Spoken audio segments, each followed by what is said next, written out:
Hello friends, I am Harish Demla from Accurate Fortune astrology.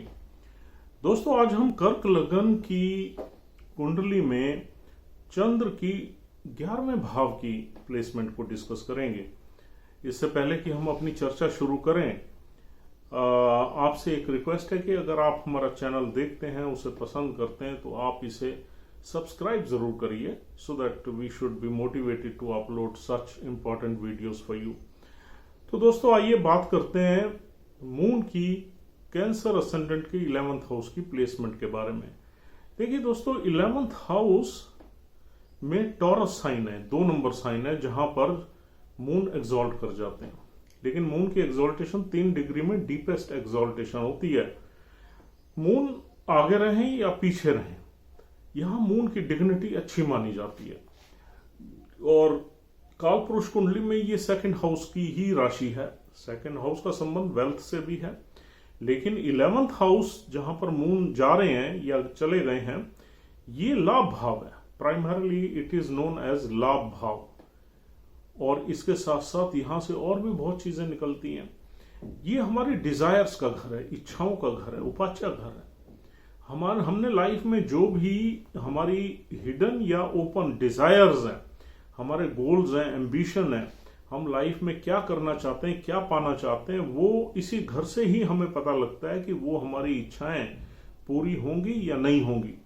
अगर पूरी होंगी तो किस रास्ते से होंगी, उसमें कितना स्ट्रगल रहेगा, या वो आसानी से हो जाएंगी by virtue of our destiny, powerful destiny.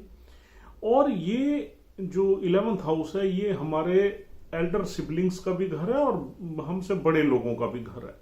और फिर इस घर से हम अपना प्रोफेशनल नेटवर्क सर्कल देखते हैं। नेटवर्क सर्कल मीन्स जो भी हम काम करते हैं, जिस भी हम प्रोफेशन ऑक्यूपेशन में हैं, उसमें हम डे टाइम में या डे टू डे लाइफ में हम जिन जिन लोगों से बात करते हैं, बिजनेस करते हैं, लेन देन करते हैं, या किसी भी तरीके का इंटरेक्शन करते हैं, वो ये इसी घर से ही उस नेटवर्क सर्कल को देखा जाता है। और फिर ये 11th हाउस से हम अपनी बीमारियां भी देखते हैं।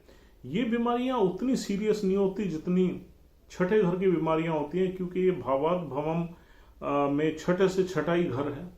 8वें घर में लंबी बीमारियों का घर है, छठे घर में छठे घर बीमारियों का घर है, और 11वां घर छोटी मोटी बीमारियों का घर है, जो हमें डे टू डे लाइफ में हमारे साथ चलती रहती हैं, हमें बहुत ज्यादा अफेक्ट भी नहीं करती, हम काम भी करते रहते हैं, कुछ ना कुछ प्रॉब्लम्स भी हेल्थ रिलेटेड चलती रहती हैं।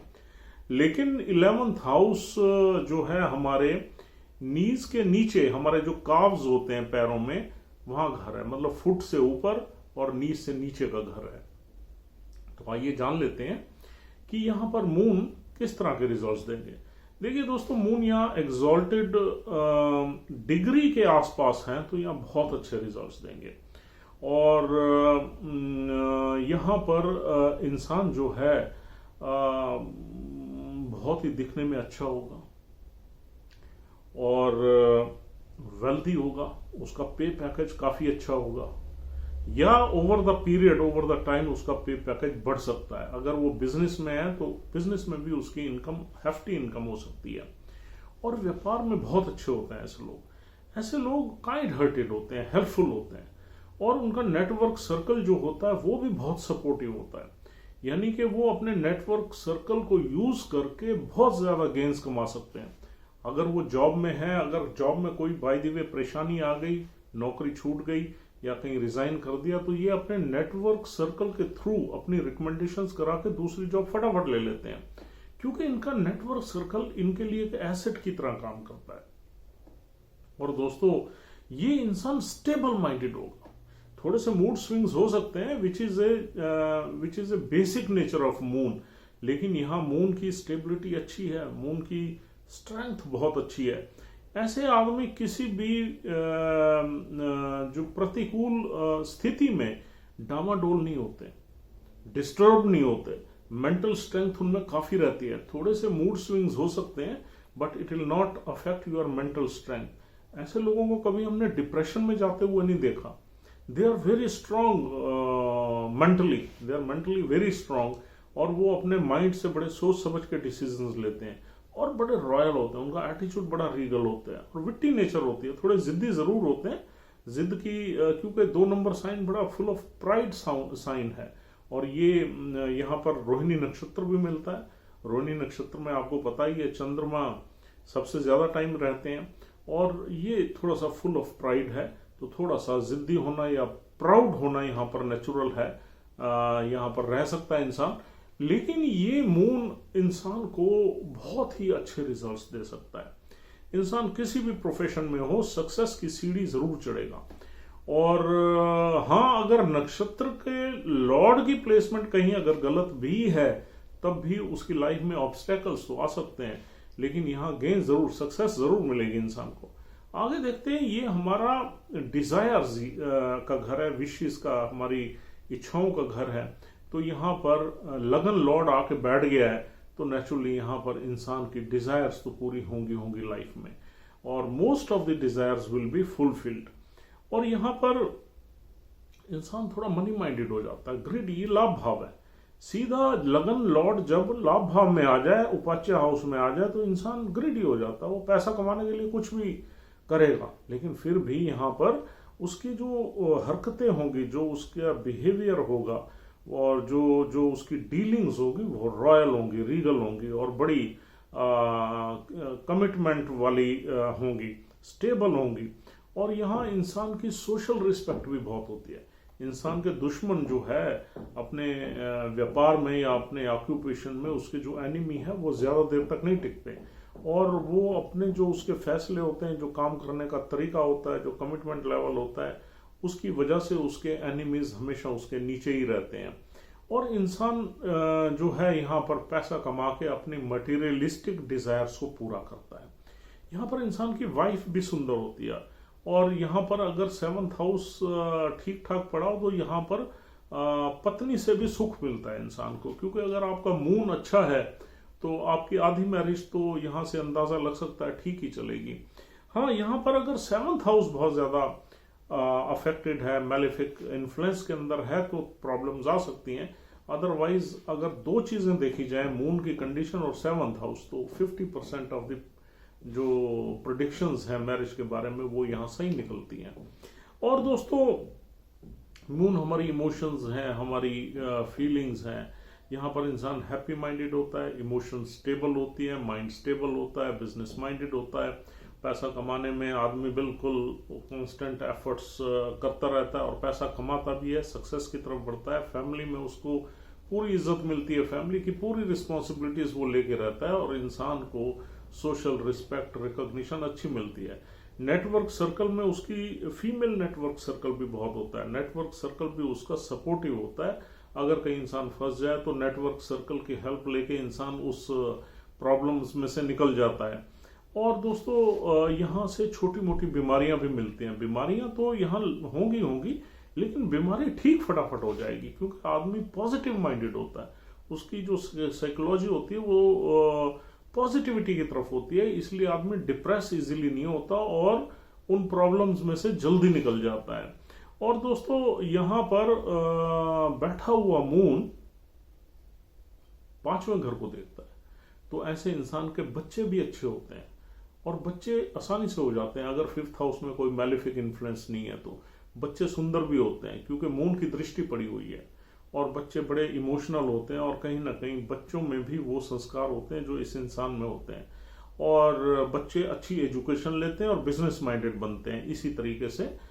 यानी कि बच्चे जो है कहीं ना कहीं व्यापार में या बिजनेस में सफलता प्राप्त करते हैं, क्योंकि ये मून अब एग्जॉल्टेड है। एग्जॉल्टेड मून की दृष्टि 5वें घर के सारे अच्छे रिजल्ट्स देगी।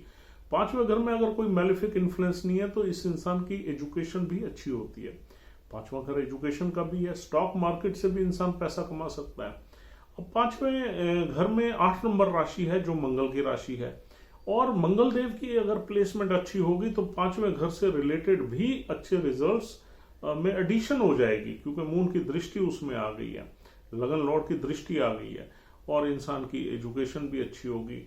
और यहाँ इंसान की जो मदर होगी, उसकी न्यूरिशमेंट या उसकी केयर इस इंसान को पूरी मिलेगी, लव एंड अफेक्शन पूरा मिलेगा, क्योंकि एक्सॉल्टेड मून है। और मदर की हेल्थ वगैरह भी अच्छी रहेगी, मदर दिखने में भी काफी सुंदर होगी, और इंसान की वाइफ भी अच्छी होगी दिखने में। ये इंसान खुद भी बहुत अच्छा होगा, इसकी पर्सनालिटी भी अच्छी होगी। और दोस्तों यहाँ मून के और रिजल्ट्स हमें ये बताते हैं कि यहाँ पर एल्डर सिबलिंग से अफेक्शन रहेगा, प्यार रहेगा, बड़े लोगों की इंसान इज्जत करेगा, उनसे अच्छे व्यवहार रखेगा, और इंसान की कोशिश ये रहेगी कि वो एक ऐसी लाइफ जिए जिसमें उसका सर्कल, उसके लोग, उसके बड़े लोग, उसकी मदर, उसकी फैमिली, सारी की सारी चीज़ें जो है कहीं ना कहीं बैलेंस्ड वे में वो इनको मेंटेन करेगा।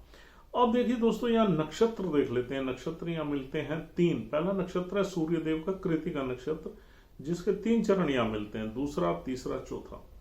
अगर कृतिका नक्षत्र में यहाँ चंद्र है और सूर्य की प्लेसमेंट अच्छी है तो ये रिजल्ट्स 100% मिलेंगे ही मिलेंगे आपको। अगर सूर्य देव की प्लेसमेंट कहीं गलत हो गई, नीच के आ गए, या कहीं सूर्य देव 8वें में चले गए, 6ठे में चले गए, तो थोड़ी सी यहाँ डेफिशिएंसी मिलती है। हालांकि 12वें घर में भी उतना बुरे रिजल्ट्स नहीं मिलेंगे। इंसान की फॉरेन में सेटलमेंट हो सकती है, फॉरेन ट्रेड में आ सकता है।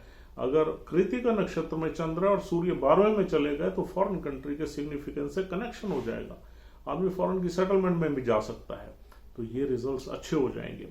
और दोस्तों, अगर सूर्य देव की प्लेसमेंट कहीं गलत होगी तो थोड़ा स्ट्रगल जरूर रहेगा, प्रॉब्लम्स रहेंगी। उसके बाद भी इंसान सक्सेस की तरफ तो बढ़ेगा ही बढ़ेगा, क्योंकि ये प्लेसमेंट बहुत उम्दा है, बहुत ही सुपीरियर है। अब दूसरा यहाँ पर जो नक्षत्र मिलता है वो रोहिणी है, जो चंद्र का अपना ही नक्षत्र है और चंद्र लगन का स्वामी भी है। अगर रोहिणी नक्षत्र में चंद्र है तो चंद्र की डिग्निटी और बढ़ जाती है। यहाँ फुल ऑफ प्राइड होता है इंसान, और अपने ऊपर, उसको अपनी वेल्थ के ऊपर, फैमिली के ऊपर, अपने ऊपर, अपनी पर्सनैलिटी के ऊपर, अपनी शक्ल के ऊपर, अपने बच्चों के ऊपर काफी घमंड होता है, और इंसान एक थोड़ा सा फुल ऑफ प्राइड वाली जिंदगी जीता है। रोहिणी नक्षत्र में ये सब चीजें बहुत मिलती हैं। इंसान जिद्दी भी हो जाता है, अपनी बात मनवाने पे रहता है, दूसरे किसी की बात सुनता नहीं है, अपने आप को बहुत समझदार रहता है, और वैसे ही ओरल नॉलेज वगैरह बहुत अच्छी रहती है इंसान की। 2 नंबर साइन है, और आदमी बोलने में, चालने में बहुत अच्छा होता है, और उसकी बात में बहुत मिठास होता है, कॉन्फिडेंस बहुत होता है। तो दोस्तों, अगर यहाँ पर रोहिणी नक्षत्र में मून है तो यहाँ पर अच्छे ही रिजल्ट्स देखे गए हैं, क्योंकि मून की ही कंडीशन हमने देखी है, मून तो यहीं बैठा ही है। और तीसरा नक्षत्र है जिसके यहाँ 2 चरण मिलते हैं, मंगल का मृगशिरा नक्षत्र। मंगल भी ऑस्पिशियस प्लैनेट है, योग कारक प्लैनेट है। अब देखिए, सूर्य भी योग कारक है, चंद्र तो लगन का स्वामी है, योग कारक है, और फिर मंगल भी योग कारक प्लैनेट ही है इस पर्टिकुलर साइन में, 2 नंबर साइन में।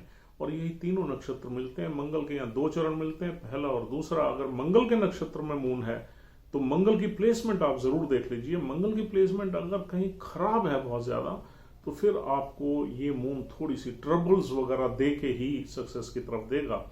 अगर मंगल की प्लेसमेंट अच्छी है तो डेफिनेटली ये मून आपको वो सारी चीजें ब्लेस करेगा by the power of destiny जो हमने डिस्कस की हैं, और इस तरीके से मून आपको एक सक्सेस की तरफ अग्रसर कर देगा और आप सक्सेस की सीढ़ियां चढ़ते चले जाओगे। तो this is one of the best position I can say. So friends, this is all for the day. उम्मीद करता हूँ ये डिस्कशन आपके लिए यूजफुल है। अगर आपको ये वीडियो हमारी अच्छी लगी है तो आप हमारा चैनल जरूर सब्सक्राइब करिए। अगर आप हमारे से कोई कंसल्टेशन लेना चाहते हैं तो हमारे किसी भी फोन नंबर से हमें कांटेक्ट कर सकते हैं, व्हाट्सएप मैसेज डाल सकते हैं, and we are ready to give you all type of astrological services. Thank you very much once again for watching this video. Take care of yourself and your parents. We'll see you soon. Thank you.